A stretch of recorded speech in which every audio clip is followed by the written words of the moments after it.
take a look at this picture tweeted out by Bob Hope USO today. It was 75 years ago today that Bob Hope entertained the troops in his first USO show, and it happened at March Army Airfield. Now at 5, Inland Empire Bureau Chief Rob McMillan shows you how Hope's mission to build the morale of the U.S. military is still alive today. All right, then tell me the guy on first base. Who? It's a famous act. No, I'm asking you.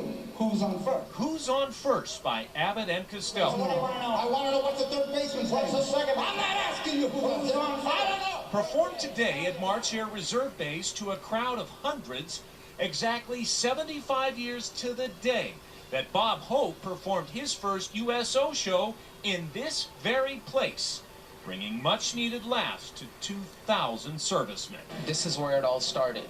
Jamil Donna is president of the March Field Air Museum. He says these variety shows are an important part of U.S. military history. What makes me love you so? Well, back then, there was not a lot of people had TV. There was no social media. There was hardly any entertainment. So for the troops, they had nothing. And yet here comes a guy that steps up and he delivered for boost their morale. If we hadn't had the live shows, it would have been a very dreary time. And it was dreary anyway because of the war going on. Frances Frelke was here for Bob Hope's show 75 years ago. She was just 7 years old. Oh, he was just really great, very warm, personable. As for today's performance, all in all, not too shabby. I thought the two guys doing the Abbott and Costello were quite brilliant. Oh, that's not your life, you smart fucking you. March Air Reserve Base, Rob McMillan, ABC 7 Eyewitness News. Please put your hand together for Mr. Brett Butler. Thanks, Bob. Woo! How we doing, everybody? Boy, I am excited to be here, not just because of the history, but because we have some men and women from the Air Force, the Armed Services, people that have protected us, and a heartfelt thank goes out to every one of you, and I mean that. Let's give them a big round of applause. And what a fun show.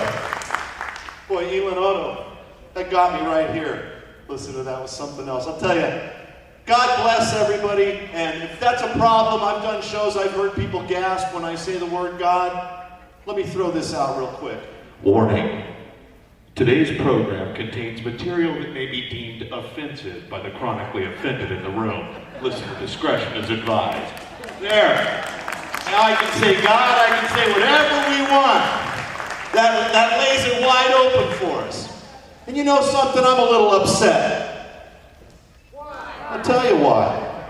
Because celebrities are dropping like flies, and I love them all. Sometimes they do it to themselves.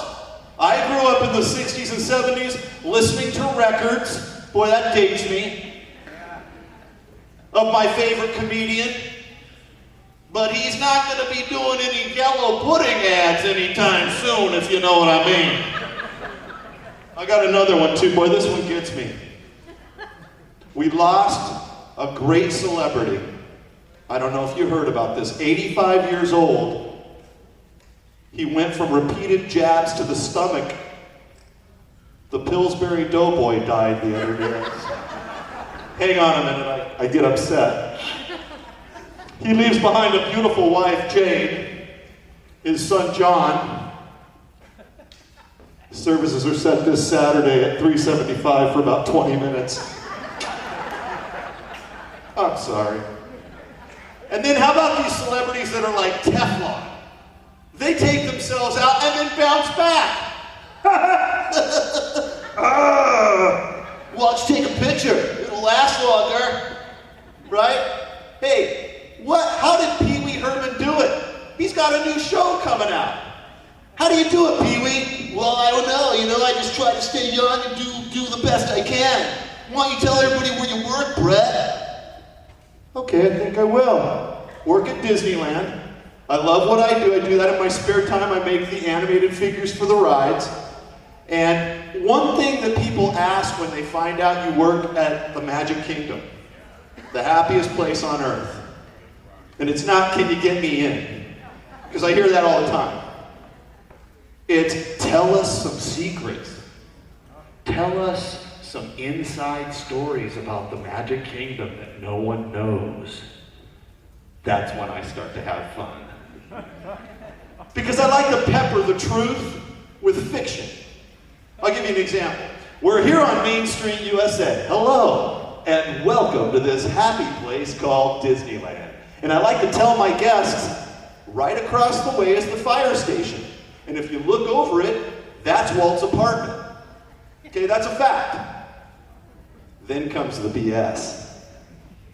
Directly under us on Main Street, 20 feet down through concrete and steel, is the Disneyland jail. Now you mess up in the park, that's where they take you. And the guy that plays Goofy, you know, he wears the costume, he takes pictures. He's kind of like Otis in Mayberry. He has a little to drink, and then sometimes we have to put him down there so he can sleep it off. So you don't want to go down there because he gets real excited when he sees a new cellmate. Whoa, boy! Looky there! A new cellmate! Boy! I got lots of board games! You're thinking, I'm going to spend the next 2 hours with Goofy? The camera pans to the corner of the room, all the color fades out, and there he stands. Submitted for your approval. Goofy. A character you thought you knew, but now you're seeing in a whole new way. You've just crossed into the Disney zone. Dun, dun, dun, yeah, dun, dun, dun, dun, dun, dun. And Disney's like a machine, because we're grabbing everything up. Pixar, Marvel, Star Wars. I don't know how many saw the latest Star Wars movie. Okay, did you like it? Darth Vader wasn't too happy about it. So he found out he didn't have a real big role.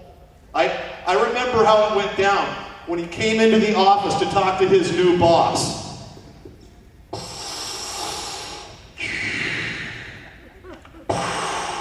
What is thy bidding, my master? First of all, get up, Darth. Stand up on a first-name basis here. Now get out in the park and start entertaining guests. Darth Vader's going, I didn't sign up for this, man. He's going to be doing, Disney's using him for a public service announcement so people stop smoking. It goes like this. If I knew then what I know now, I would not smoke cigarettes. And my wife, Ella, elevator, would be alive today. But you think about these things. Because our generation and before, this is what we did. Remember? Nowadays, it's a little different. Nowadays, here it is. This is what occupies people's time. This is our ball and chain. Back in the day, it was these.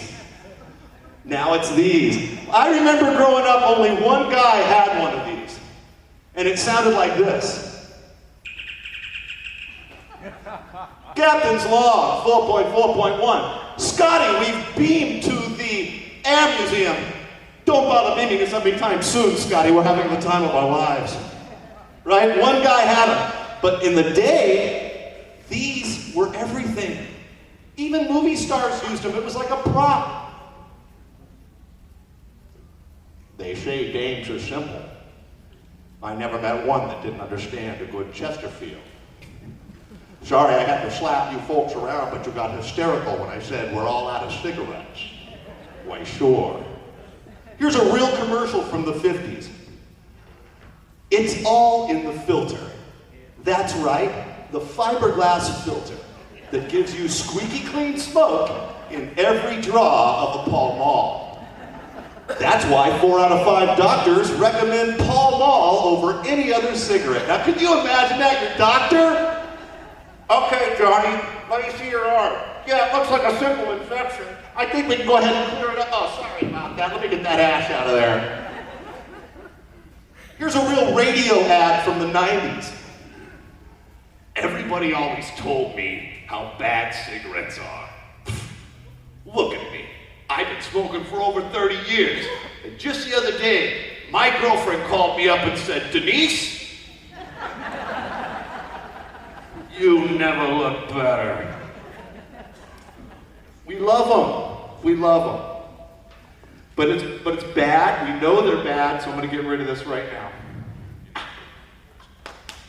How many people have pets? Pets. I love my dogs. I got 4 dogs, 4 cats, fish, bird. I begin to feel like Dr. Doolittle. I say. But I love my pets. It's funny because when you're eating and your dogs are around, isn't that weird? They just sit and look at you. And you gotta act like a 21 dealer and show your hands when you're done eating. Look, I don't have anything left. Go. Go. What is it with cat poop? Dogs, it's like almond roca to a dog. I'll be walking my dog, left it on, I'll turn around, she's over there eating. No, drop that! She's like, chewing faster. And here's what I understand. We all love our pets, and the minute we walk in the house from work and see that little tail going, or big tail, we fall apart. Hello, look at that guy. Where'd that come from? There's a good guy right there. I know he is. I know.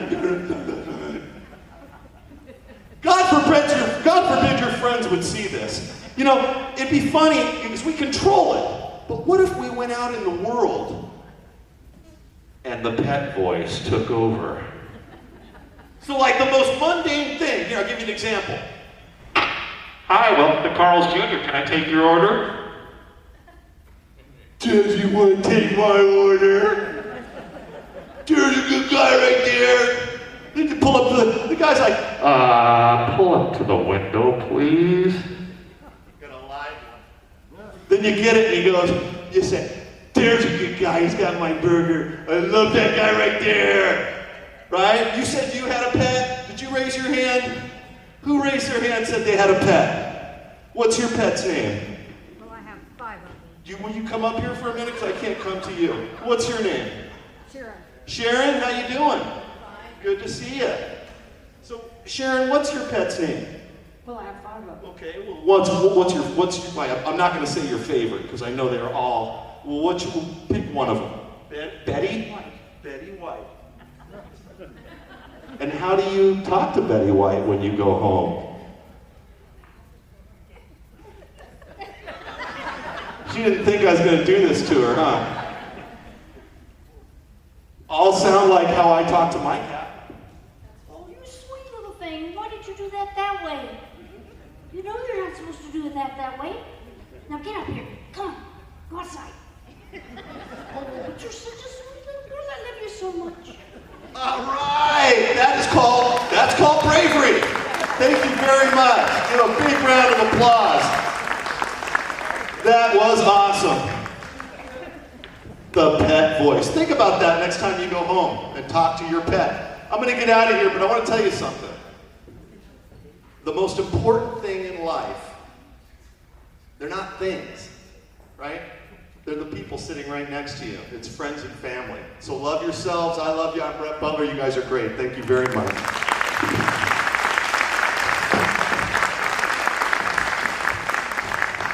Brett Butler.